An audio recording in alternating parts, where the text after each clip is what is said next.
Gusto mo bang mag-relax sa ganito kagandang lugar na near Metro Manila na may beach at pool na ganito kaganda na less than 2 hours away lang, mararating mo na for as low as 299 pesos each. Kapag weekdays ay ma-enjoy mo na yung ganito kagandang place. Kasama na nga dito yung round trip ferry transfer, entrance fee, beach and infinity pool access, aqua fun water park access, beach inflatable water park, at mga activities gaya ng kayak, bicycle, volleyball, frisbee, badminton, at libre mo na nga ding magagamit yung mga mesa or cottages nila dito. At libre ka na nga din makakasakay sa mga services nila na umiikot around the area. So tara, samahan nyo kaming mag-travel papuntang Kamaya Coast ng Maribeles, Bataan. Nag-travel nga kami mula Bacoor papuntang New Kamaya Coast Ferry Terminal. Sa bandang likod lang ito ng Coconut Palace. Dito nga kayo magpa-park at sasakay ng ferry papuntang Kamaya. Bala ko kasing tumingin ng property sa isa sa mga trusted seller ni Kamaya Coast na si Sir Kent Jason. At the same time, mag-enjoy din kasama ang family. Kung pupunta kayo ng Kamaya Coast ay pwede kayong mag-book sa website nila.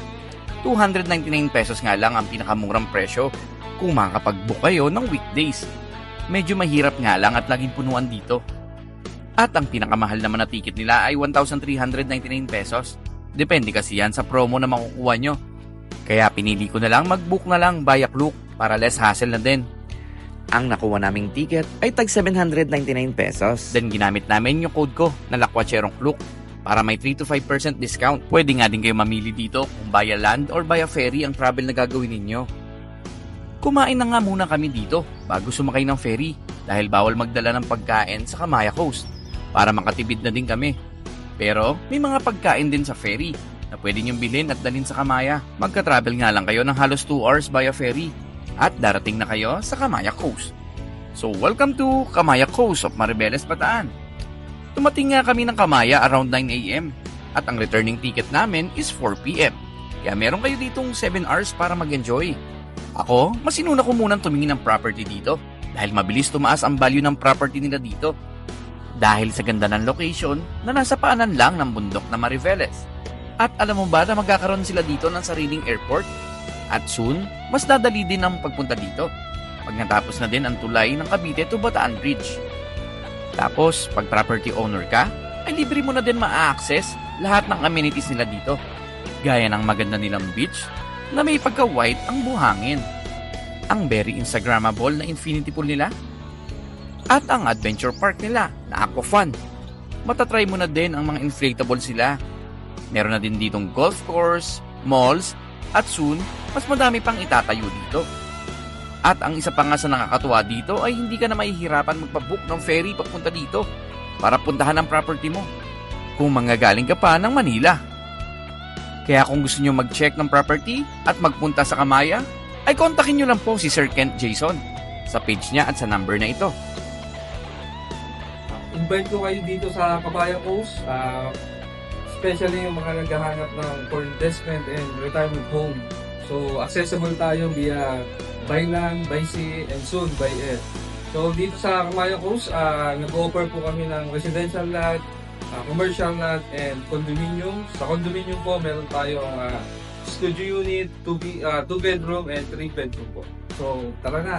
Then after namin tumingin ng property, ay kumain na muna kami dahil marami din sila dito mga kainan na pwede nyo pagpilian. Mas mataas nga lang ang prices ng foods nila dito compare mo sa mga malls. Pero may unlimited tubig naman sila dito na libre ka lang makakapag-refill kung may dala kang tumbler.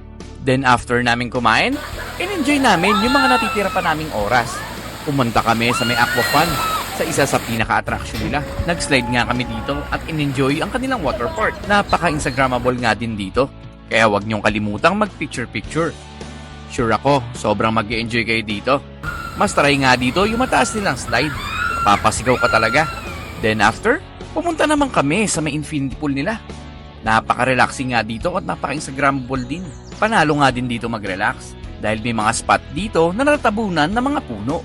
Kung magta-try naman kayo ng mga activities gaya ng beach inflatables, kayak, bikes, pagdating pa lang ng Kamaya Coast, iunahin nyo na muna itong puntahan.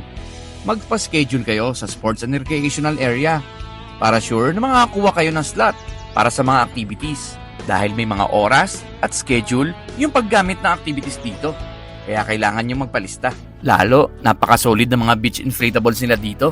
Tapos, kung may mga importante naman kayo ng mga gamit at wala kang pag-iiwanan, ay pwede naman kayo mag-rent dito ng mga lockers.